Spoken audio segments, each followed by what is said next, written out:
On 5th May, the Chinese Communist Youth League celebrated its centenary.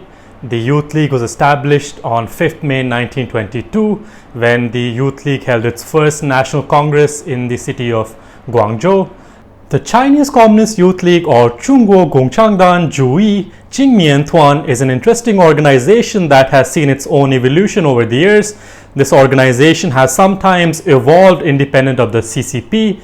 The organization has about 81 million members, which is slightly less than the 95 million members that the CCP has, but still the 81 million members make up to 6% of China's population.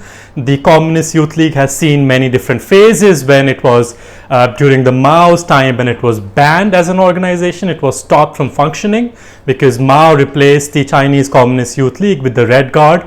But what does the Chinese Youth League have to do with elite Chinese politics? The Youth League is one of the pathways to power in China. The elite Chinese politics has factions. So one of the factions is the League faction, which is made up of individuals who rose to power through the Chinese Communist Youth League system. One of them is Hu Jintao, who's the former president of China. And we've had similar individuals. Currently, Li Keqiang, who's the premier of China, is also one of the members who rose through the ranks of the Chinese Communist Youth League.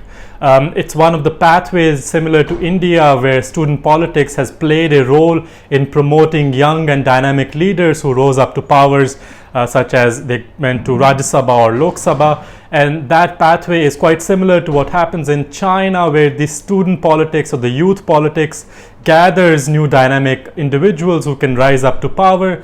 And in the past, presidents and premiers have picked their allies from the Communist Youth League, and they promoted individuals who could go on to enter the Politburo or the Standing Committee of the Politburo. There was a very promising politician named Yang Jing who belonged to the Inner Mongolia region of China. This person was steadily rising up the ranks of the party. He belonged to the Communist Youth League and he was promoted by Hu Jintao. But eventually in 2018, he was investigated for serious disciplinary violations and eventually he was removed from the party. And these sort of incidents have happened on multiple occasions where Xi Jinping has used the anti-corruption mechanism to target Communist Youth League and remove any type of opposition to his power.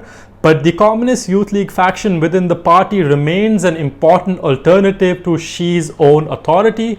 There was an interesting story in the Wall Street Journal where the revelation told us that certain politicians are not happy with Xi's track record, especially in context of the technology crackdown, as well as what we've seen in case of Shanghai.